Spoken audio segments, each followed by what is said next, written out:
Hey everybody, this is Lauren, the cheerful baker, and today we are going to my eyes watering. Today we are going to talk about royal icing transfers. Royal icing transfers make cookie decorating so much easier and so much more fun. So, I'm going to share with you how to decorate it's backwards, but this fun little cookie. Um, you can see that the center has a royal icing transfer. Can you see it? And then we're not going to do this cookie today, but you can see how I use a royal icing transfer also on this one. And then this one was done a little bit differently, but there's a royal icing transfer on that one. So let me check to absolutely make sure that I am. Oh, someone's on. So you must be able to see me. Okay, that's excellent. Um, so first things first, what is a royal icing transfer? A royal icing transfer is something that you create out of icing on a sheet. And so it's just basically a little piece of candy that you can make while you're watching TV or hanging out, and then you can put it on your cookie. And the nice thing about royal icing transfers is you can save them for probably up to a year. I mean, it's just dried sugar. Just put it in an air dry container. So it's fun to make a whole bunch of them and then use them when you need to. And if you've ever gone to Michael's or Hobby Lobby and you've looked at their royal icing transfers that they sell, flowers and all kinds of things, they're expensive. So if you know how to make your own, you save a ton of money. So a lot of our cheerful boxes, which is our cookie decorating kit that comes right to your door, have royal icing transfer sheets. Not all of them, but the newest one does. And again, it has the little bunny butt, and this one right here, which is going to be a door to a carrot house for a bunny. So first things before we dig into exactly how you do it, there are a couple of different things that I use for royal icing transfers. One is a little piece of parchment paper. I don't like these brown ones. I'm out of clear ones, but I like these really small ones. They work great. Little small pieces of paper, of parchment paper. And I use these whenever I'm making a transfer that needs to dry fairly quickly, because these can dry really, really fast because they're so thin. And I like the smaller ones because they're just small enough to where they don't wrinkle. Um, Whenever you put the icing transfers on them.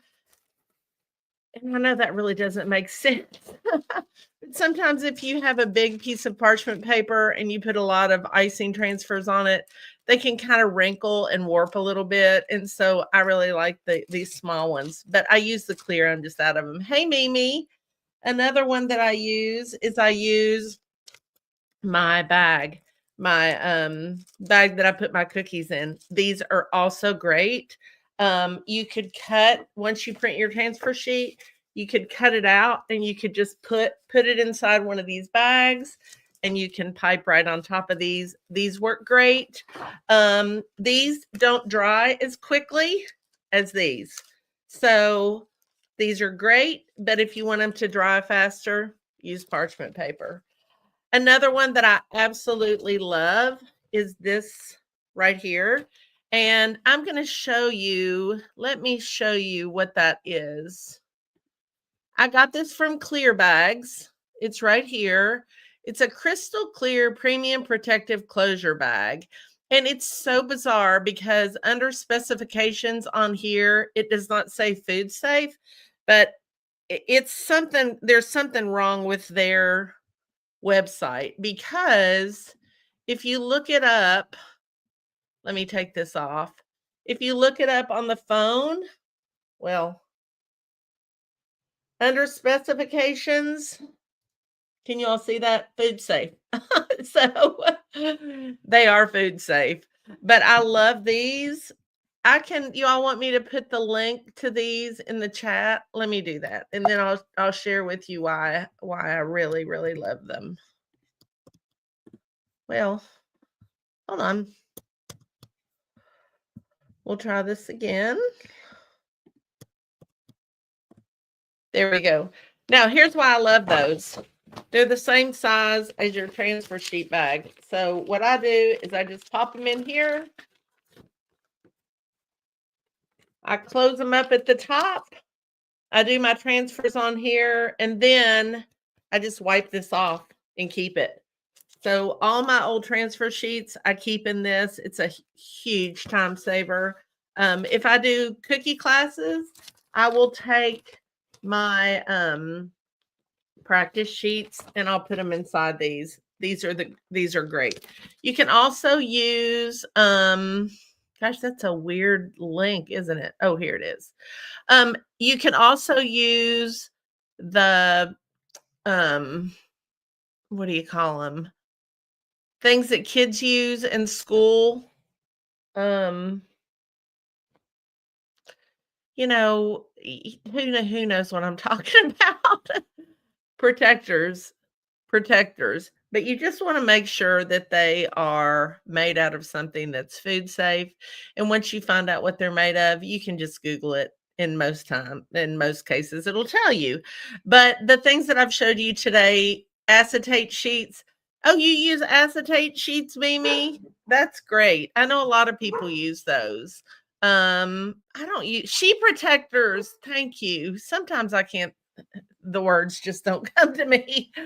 Um, so does anybody have a question specifically about what you can use to put a royal icing transfer on? If you do, put it in the chat. Now, how do I dry my eye, you all? Is absolutely, I need to go to the eye doctor. It's just, I think it might be dry eye, but it's just driving me crazy. It waters nonstop. But anyway, how do I dry my royal icing transfers? Now, there's a couple ways that you can dry. I dry mine with the dehydrator. I put my dehydrator on 110 degrees and I dry it usually for about 3 hours.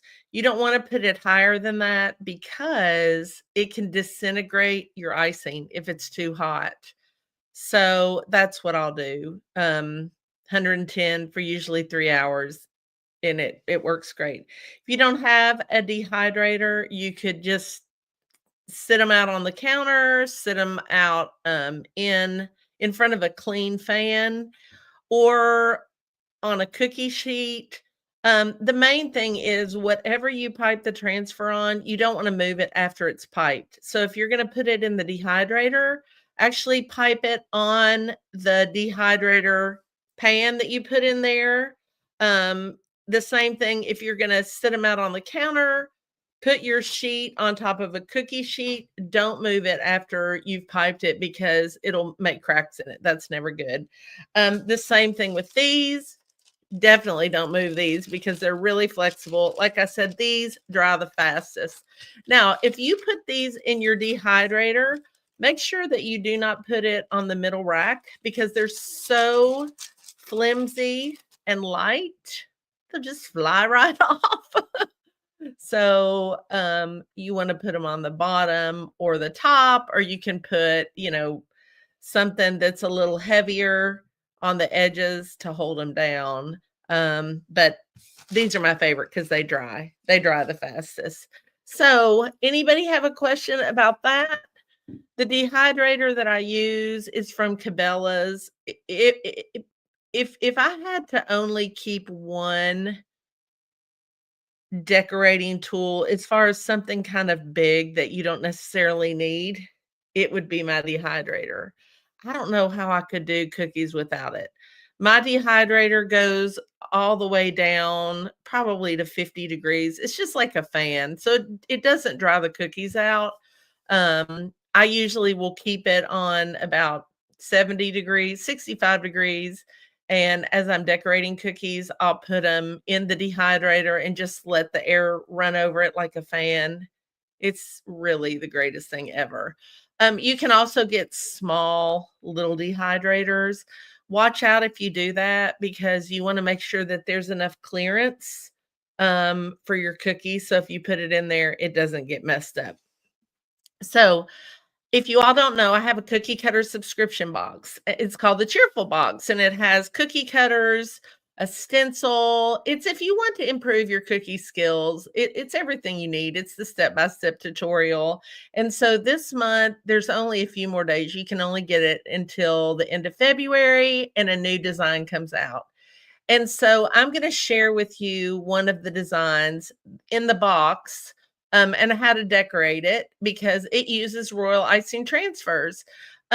Just so you know, too, we also now have a cookie cutter and stencil of the month.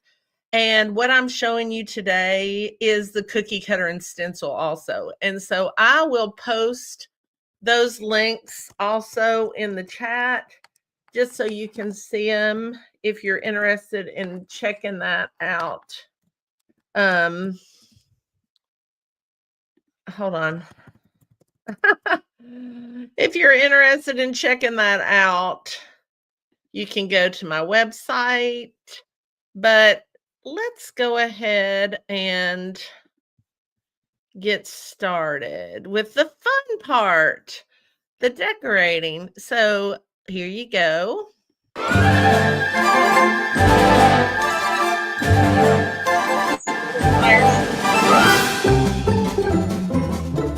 love this music.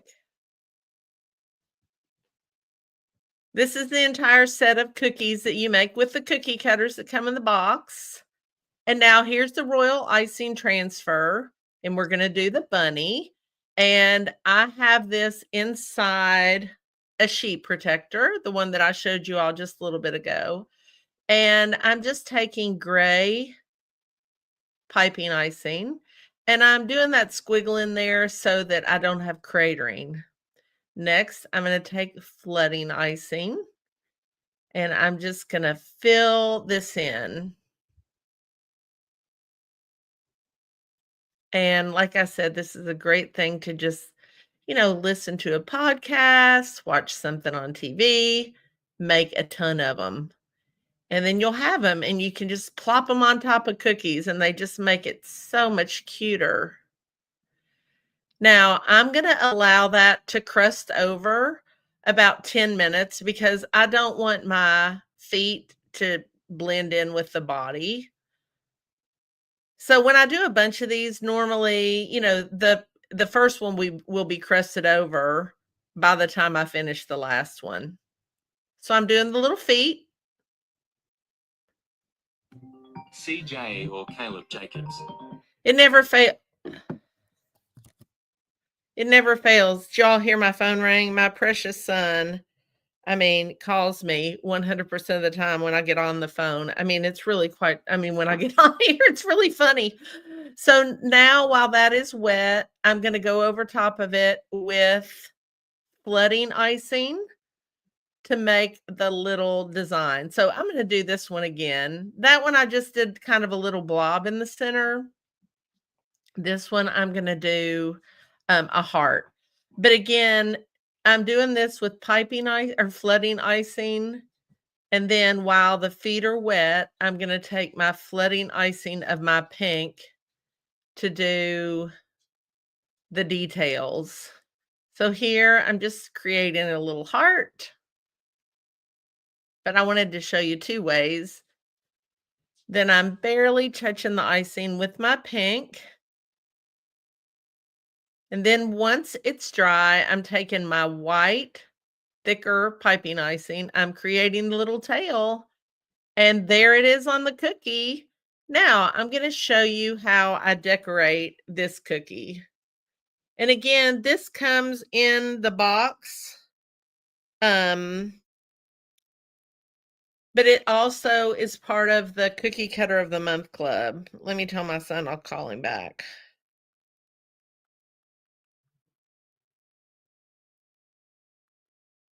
So I've done that with that. I love this pink color. Our Cheerful box also has the supply list. So we share with you what colors we use and what consistencies, because we want everybody to be able to decorate. So I'm just filling this up. Cheryl had a great question. Let me pause this for just a second. What's the best consistency for transfers? You use the same consistency for transfers as you do for the cookies, piping, icing, and flooding.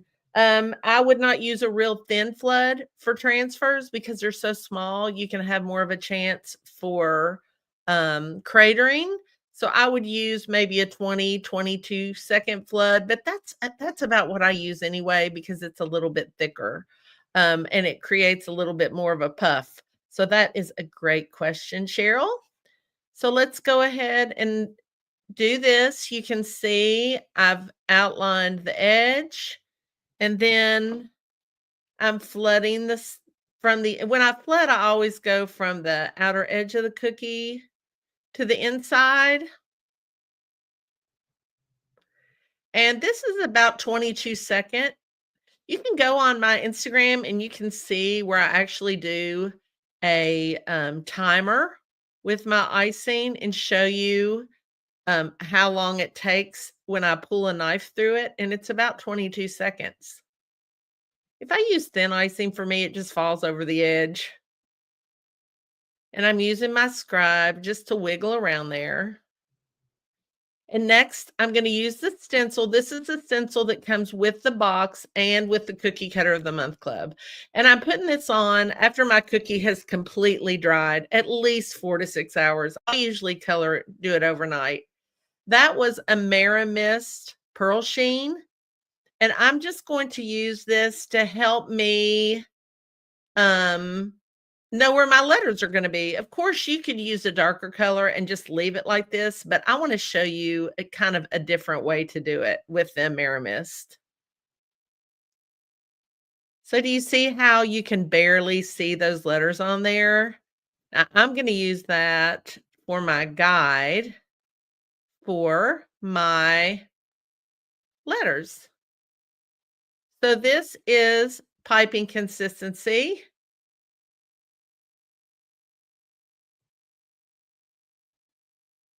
And I'm looking at my pearl sheen. Of course, you can't see it because the cookie, just with the way that the cookie and the camera are, but I can see it when I'm doing it.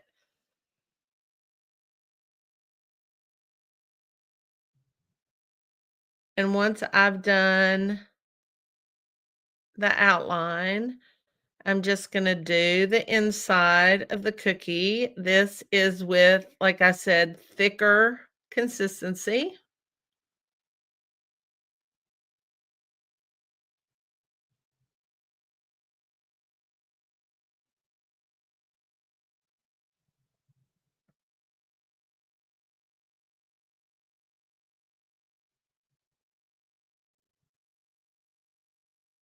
And then I'm going to take that cute royal icing transfer that we made that is now dry, and I'm going to use it on this super cute cookie. Now, I didn't let these dry quite enough, so I'm being really careful taking these off because I'm impatient. Now, I put some icing on the back. Isn't that the cutest cookie? And it's so much easier because I had that royal icing transfer made. So again, here is everything, all the cookies that come in the kit. And I'm going to go ahead and sorry about that. And Mimi, I will answer your question here in just 1 second. So if you go to cheerfulbaker.com, this is the Cheerful Cookie Cutter subscription box. And it comes with 6 large cookie cutters, 3 small, a stencil.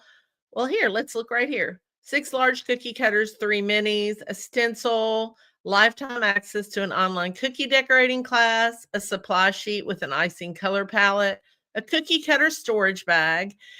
You now also get free access to many Cheerful Box cookie decorating classes by logging into your account online. You get a 25% discount on everything in my shop. You get access to the Cheerful Cookie Club Facebook group to connect with other fellow cookie decorators. And you get monthly Facebook event training just for subscribers. Now, if you want to try us out, you can order a one-time box, which comes with the cookie cutters and the stencil. It doesn't come with the class, but you might not need the class. So that is one option. The other thing that we have is we have the Cookie Cutter of the Month Club, and that's $12. And you can see it comes with a large cookie cutter, which is the hop. It comes with the stencil, and then it also comes with a coordinated mini cookie cutter. So that's the Cookie Cutter and Stencil Club that is new, that we think is super duper fun. And you can just go to cheerfulbaker.com and you can check that out. So let's answer these questions. Mimi, I love your hat. You're so cute. Do you prefer freshly made icing or older icing for transfers? I don't notice a difference at all. It depends on the color. I love my child, but I said don't call me, and of course he calls me. Do you prefer freshly made icing or older icing? And I don't notice a difference. Sometimes older icing can become thinner. So I always prefer freshly made icing, but I think you could use either one for a transfer. Just make sure it's not too thin. You love the scribe that I've been using. You know what? I don't even know what scribe I use. Let me look. What scribe did I use? And I can tell you where I got it. Hold on, because I have 10,000 scribes. It's probably right here somewhere. Let's see. It's probably one that I got from Chewa Cookies. Yes, it is. Yes, I love that scribe. I agree. It's so pretty. I got that at chewacookies.com. Here, I'll look it up for you. Arlene Chewa. I just love her. Let's find it, and then I can put the link in here. Scribe. Who's going to CookieCon? Here it is right here. Let's see. Here it is. Here's the link to the scribe. It's my favorite one. I love it. It's so pretty. It's right here. Yeah, dual-ended scribe and sprinkle applicator. I never use the sprinkle applicator, but I just think it's such a pretty scribe, so I always use that. And look, it's only $1.50. You can't beat that. If you are going to CookieCon, she'll be there. Arlene, she's always there, and you can buy it there. So any questions about the Royal Icing Transfer, about the Cheerful Club or the Cookie Cutter and Stencil Club, or anything that we've talked about? No, you all are easy. If you're watching this after the fact, then thank you for watching. And if you have any questions, please ask. And I'm going to attempt to go live every day next week, because I had some craziness that happened this month, and I wasn't quite able to go live. So I'm going to make it up to you all. And thanks for watching. Thank you, Mimi. See you guys later. Bye.